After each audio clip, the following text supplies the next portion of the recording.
Okay, guys.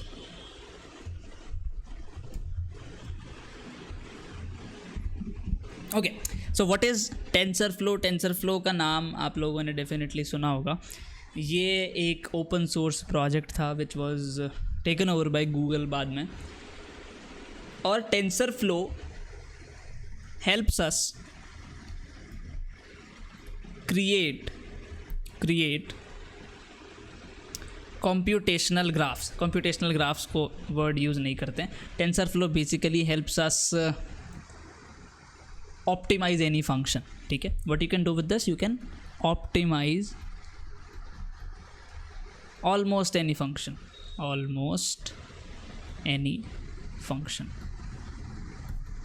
ठीक है, optimise से मेरा क्या मतलब है कि अगर आपने एक एरर फंक्शन बनाया e equals to mean of yp minus Y whole square.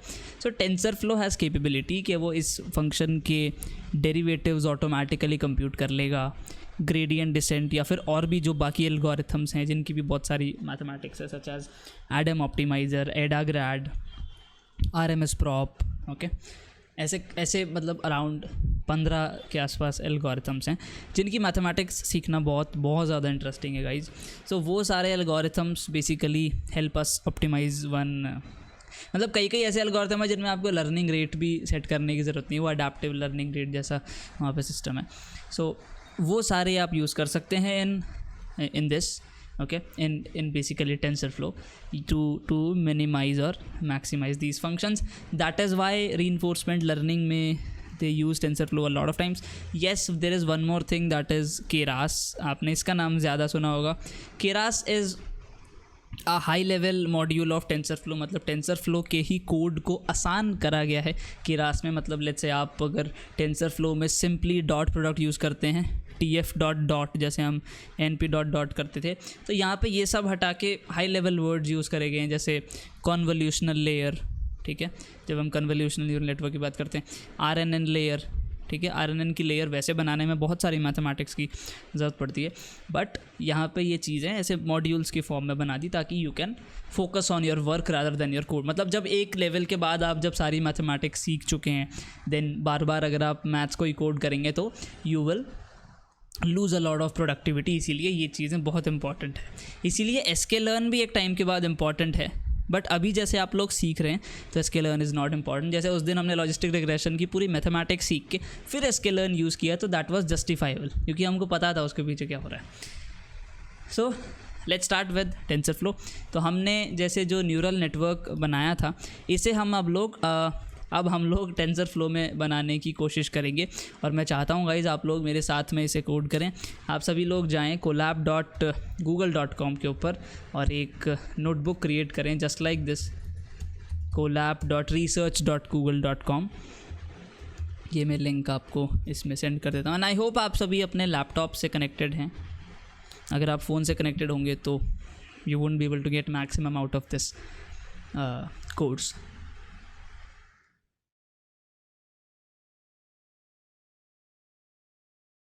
And we are going to write a vanilla neural network from. Okay guys, shall we do cat versus dog classification using this neural network, and shall we just try to get more accuracy or something? Please like if you are interested, tell me in the chat window. Or if you want to do like digit recognition, that also I can do. आप कुछ भी image classification बताइए, I will do it for you. और कुछ और classification भी बताएंगे तो I will do it for you.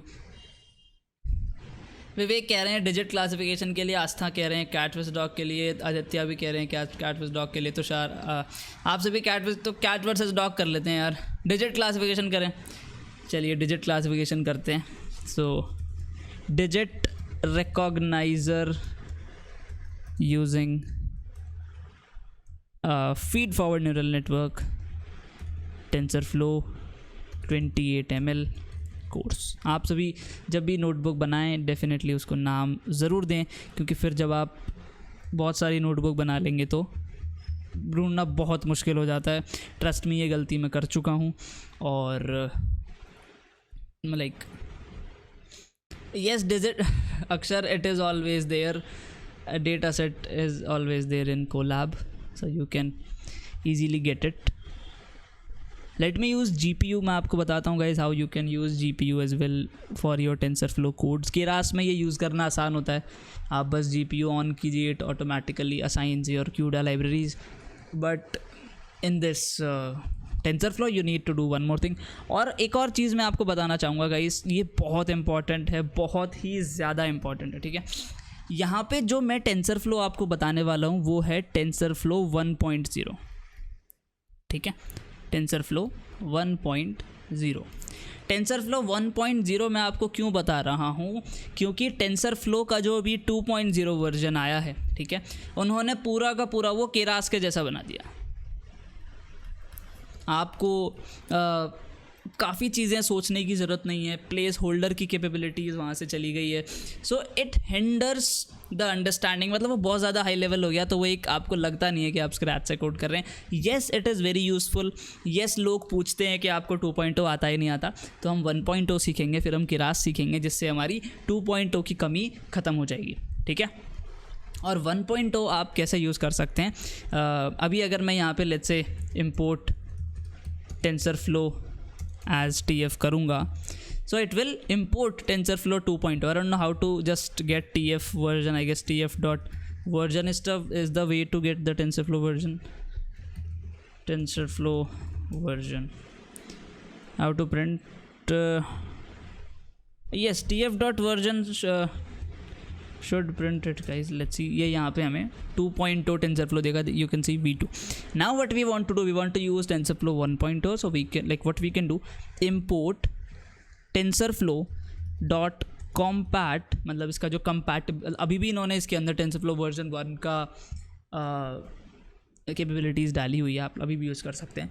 compat.v1 as TF, जब मैं ये करूँगा, yes it will, I guess it will, yes now it is showing version 1, ठीक है। तो अब मैं आपको वो TensorFlow बताऊँगा जब ये शुरू हुआ था, ताकि हमें पता चले कि कैसे इसमें काम होता था, और फिर आप जब ये सीख के ये सीखेंगे कि हाँ अब क्या चेंजेस आए, तो इट इज़ मोर ईजियर, ठीक है। अभी अगर मैं आपको वर्जन 2 सिखा दूँ तो वर्जन 1 आप कभी नहीं सीख पाएंगे, क्योंकि वो इतना आसान है, and then like nobody likes to go from the easy way to the hard way. आप एक बार हार्ड वे सीख लें तो like everything is easier, like I hope do you agree with this thing. अब हम क्या करेंगे यहाँ पे, we will just either we will read this data or let's download a data from Keras datasets. So उस data को हमें basically pre process करना पड़ेगा, सो बेटर यही है कि हम इसी डेटा को यूज़ करें। So let's just get pandas also. So import pandas as pd dot read csv. In this let's put sample data slash mnist train small dot csv. तो ये जो डेटा है mnist train small dot csv, ये csv के format में ये data बनाया हुआ है, that is the digit data. मैं आपको बताता हूँ इसके अंदर क्या है, इसको मैं आपको प्लॉट करके बताता हूँ। So let me just call it df, ठीक है, दिस इज़ df, और मुझे इसमें से ये एक मेरा लेबल वाला कॉलम हटाना पड़ेगा जिसके अंदर सारे लेबल्स हैं। तो बेसिकली अगर मैं इस डेटा के बारे में आपको बताऊँ, what this data is all about, इस डेटा के अंदर इफ़ यू रिमेंबर हमने जो कैट वर्सेस डॉग का डेटा था उसको एक एक्सेल शीट में कन्वर्ट किया था, जिसमें हमने सारे पिक्सल इंटेंसिटीज़ को एज अ फीचर ट्रीट कर रहे थे। I hope like you remember this, ठीक है। सो वो पिक्सल इंटेंसिटीज़ में क्या होता था, every row use to be one image, ठीक है, लाइक दिस। इस तरीके से सारी इमेजेस हमने स्टैक कर ली थी, और एक कॉलम हुआ करता था क्लास कॉलम, जिसमें कैट है या डॉग है वो चीज़ें थी। सिमिलरली यहाँ पे भी एक कॉलम है, कॉलम नंबर, उसको ऐसे मतलब इन्होंने कॉलम नंबर सही नहीं डाले हुए, तो ये कॉलम 6 है, ठीक है।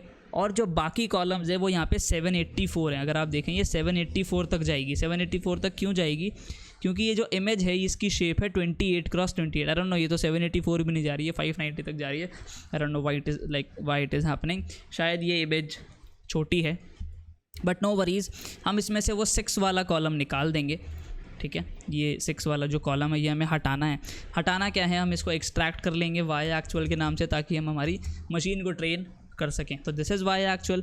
अब हमारा जो x होगा that will be df dot drop 6 comma axis equals to 1, मतलब एक्सेस हमें कॉलम वाइज ऑपरेशंस करने में मदद करता है। तो अब अगर मैं जब भी एक्स कॉल करूँगा I will get only pixel intensities, क्योंकि इसमें से मैं वो कॉलम हटा चुका हूँ, यू कैन सी। और वो जो कौन सी इमेज है that is in the column Y A. I hope guys ये आपको क्लियर हुआ। अब हम क्या करेंगे, इसमें से कोई ना कोई एक इमेज उठाते हैं x.iloc0, जिससे हम रोज़ को एक्सेस कर सकते हैं इन pandas .iloc से, .iloc रो नंबर ऐसे करके, और इसको हम रीशेप कर लेंगे 28x28 में अगर ये हो जाएगा तो। और इससे पहले हमें इसको numpy एरे भी बनाना पड़ेगा, import np.array, क्योंकि numpy एरे में ही रीशेप की कैपेबिलिटी है, ठीक है। एंड देन इस चीज़ को हम प्लॉट करेंगे using import matplotlib dot py plot as plt, and we will just do plt dot plot of this thing, plt dot show, sorry it is an image, and then we will get to know कि ये digits की ही images है।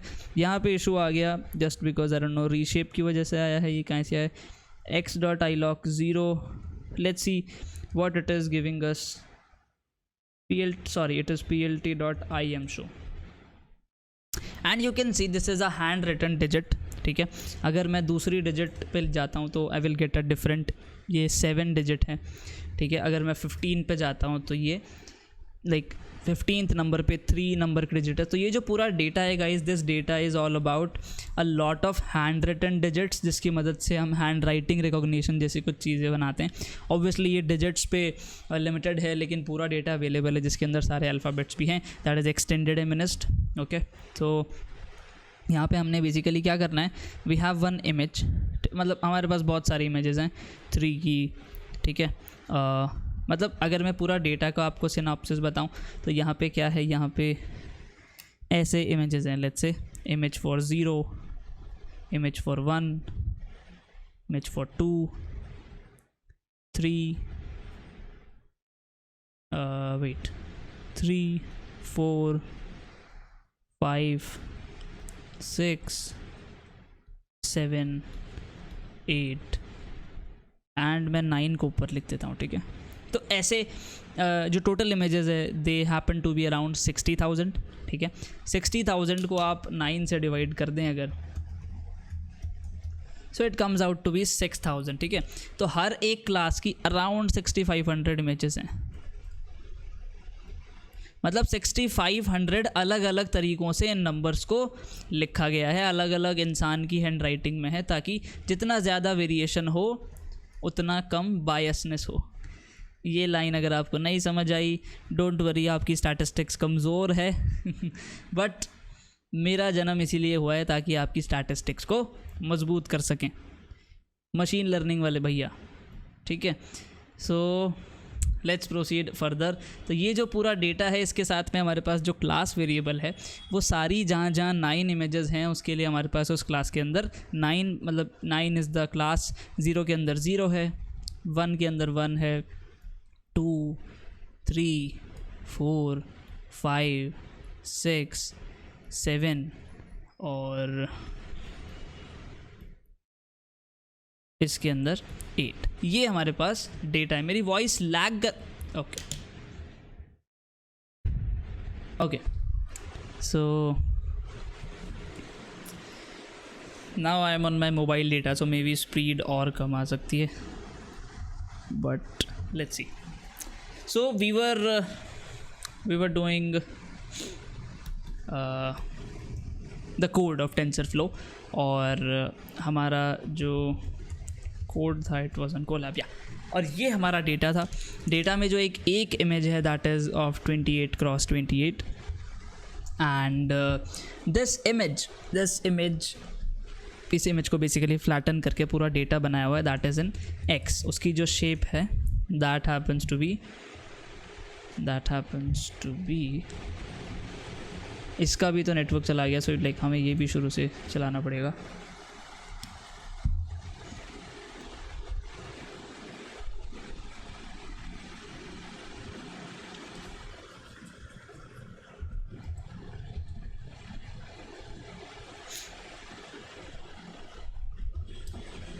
Okay and this shape happens to be 19,999 images and 784 है हर एक image की shape. Okay, अब हमें क्या करना है? यस आदित्य, दैट्स गुड, आई हो आप साथ में कोड कर रहे हैं, आई फेल्ट वेरी गुड। अब हमें इस डेटा के हिसाब से हमारा न्यूरल नेटवर्क क्रिएट करना है, तो हमें ज़रूरत पड़ेगी टेंसरफ्लो की।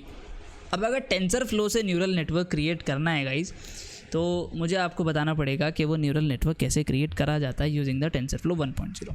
ठीक है, टेंसरफ्लो 1.0 में जो पूरा कोड करने का जो फ्लो होता है, okay, it has a special तरीका। ठीक है, व्हाट इज़ दैट स्पेशल तरीका? इट इज़, आपने क्या करना है, आपने सबसे पहले पूरा स्ट्रक्चर बनाना है। ठीक है, what do I mean by structure?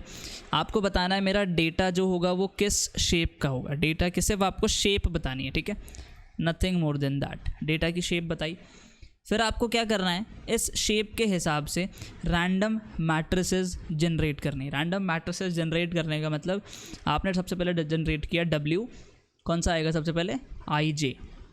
इसकी जो भी शेप बनती है आपने उसके रैंडम नंबर्स जनरेट किए। Why random numbers guys? क्योंकि वेट्स आर रैंडम। याद कीजिए जब लीनियर रिग्रेशन हमने किया था, M and C were random at the initial part. So randomly आपने इनको जनरेट किया, फिर आपने वही x के साथ डॉट प्रोडक्ट किया।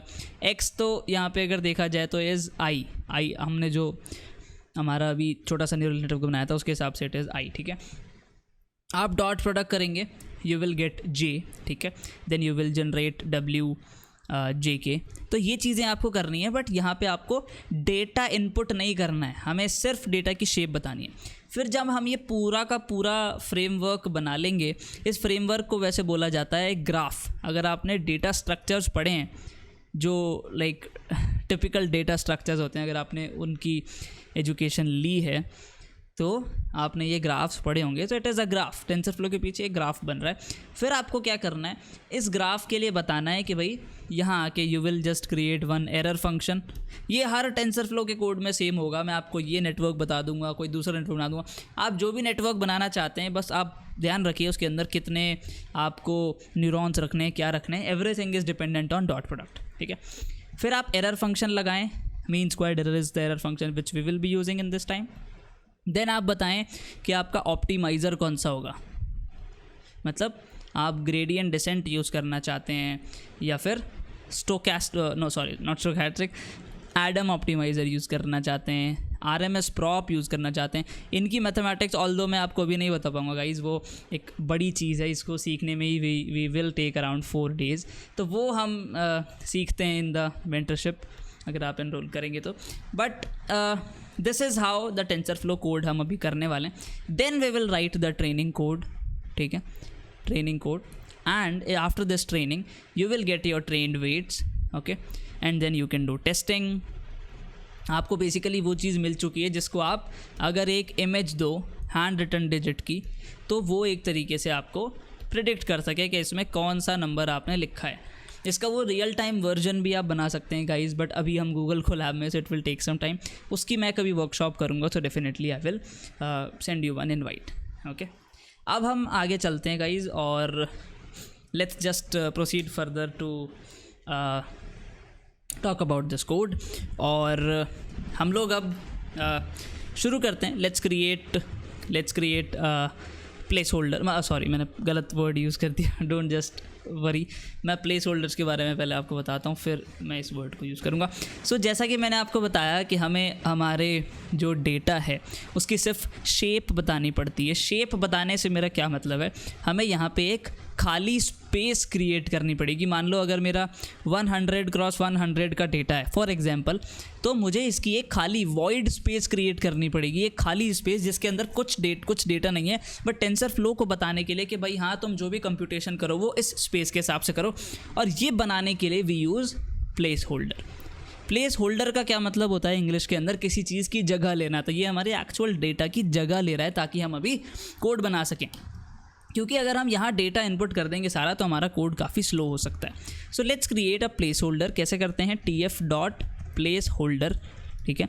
क्या है हमारे डेटा की शेप, 19,999 क्रॉस 784। ये पूरा डेटा आप एक साथ डाल दीजिए। येस, हमने जो हमारा कोड किया था उसके अंदर हम एक ही रो इनपुट करते थे, I1 I2 I3, बट यहाँ हम पूरी रो करेंगे गाइज। कैसे हम कर सकते हैं पूरी रो, मैं आपको बताता हूँ। अगर मान लो मैं पहले यूज़ करता था, मेरी जो इनपुट की शेप क्या होती थी, 1 क्रॉस 3, ठीक है। मैं इसको डॉट प्रोडक्ट किससे करता था, 3 क्रॉस 3 से, नीचे वाले नेटवर्क के हिसाब से। मुझे क्या मिलता था दोबारा से, 1 क्रॉस 3, ये मेरा I होता था, ये मेरा WIJ होता था, ये मेरा J आ जाता था। फिर मैं J के साथ क्या करता था, मैं J के साथ डॉट प्रोडक्ट करता था अगेन 3 क्रॉस 3 की एक मैट्रिक्स से, जिसको मैंने WKL बोला था, and I got again 1 cross 3 जो मेरा K हुआ करता था, ठीक है। अब ये जो K है इसको मैं फिर से क्या करता था, 3 क्रॉस 3 से, 3 क्रॉस 3 से नहीं, 3 क्रॉस 1 से मैं आउटपुट 3 क्रॉस 3 से ही करूँगा। ऑब्वियसली मैंने यहाँ पे 3 न्यूरॉन्स लगाए, अगर मैंने यहाँ 1 न्यूरॉन लगाया होता तो मैं 1 से करता, तो मैं फिर से 3 क्रॉस 3 से करता था dot product, and I use to got 1 cross 3 and it was L, this is WKL के बाद IJ, this is JK, sorry this is JK, फिर KL आएगा, JK KL, ठीक है। अब गाइज ये जो चीज़ है इसमें मैं क्या चेंज कर सकता हूँ, what I can do, I can just replace this 1 by n। कैसे, अगर मैं इस 1 को n कर दूँ, n मतलब कुछ भी हो सकता है, कितना भी बड़ा, कितने भी सारी भी रोज़, तो भी आप देखें डॉट प्रोडक्ट का आंसर आएगा n क्रॉस 3, मतलब यहाँ पे हम सारी की सारी रोज़ को अकाउंट ले रहे हैं।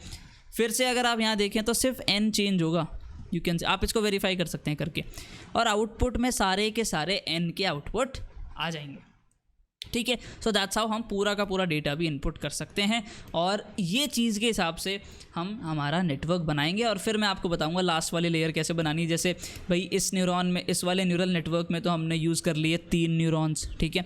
जब इससे पहले मैंने आपको सिखाया था उसमें मैंने एक ही न्यूरॉन यूज़ किया था, अगर आपको याद है। तो मैं आपको अभी ये भी बताऊँगा कि लास्ट वाली लेयर में कैसे न्यूरॉन सेलेक्ट करना है। फर्स्ट वाली लेयर में तो आपको पता है नंबर ऑफ़ फीचर्स के हिसाब से, बीच वाली लेयर में आपकी इच्छा है, जितने आपके डेटा की कॉम्प्लेक्सिटी है उस हिसाब से आप बढ़ा सकते हैं अगर एरर कम नहीं हो रहा। थर्ड वाली में कैसे करनी है वो उसकी बात हम अभी करने वाले हैं, पहले इतना बना लेते हैं। सो TF डॉट प्लेस होल्डर में हम डालेंगे 1999 क्रॉस 784, ठीक है।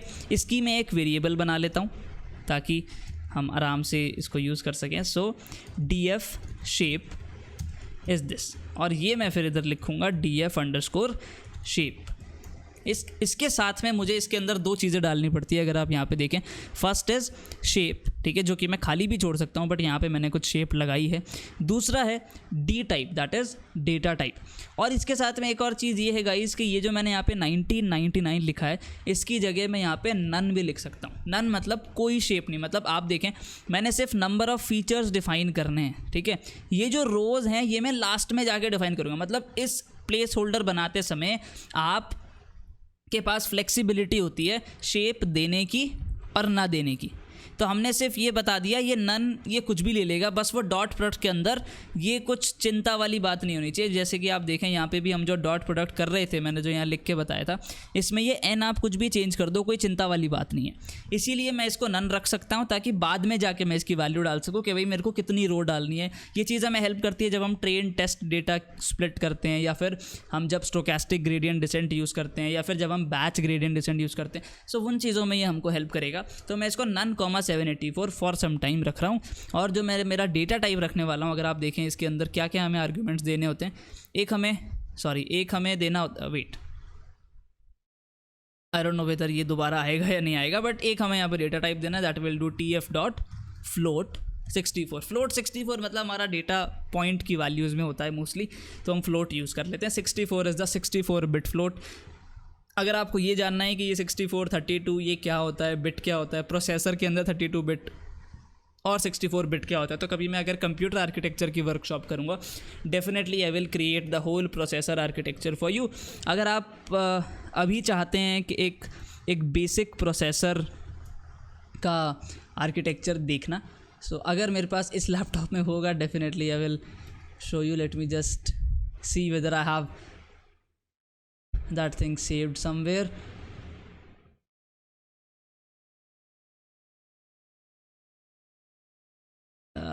No guys, that's in my that's in my old laptop. I actually was studying the branch prediction.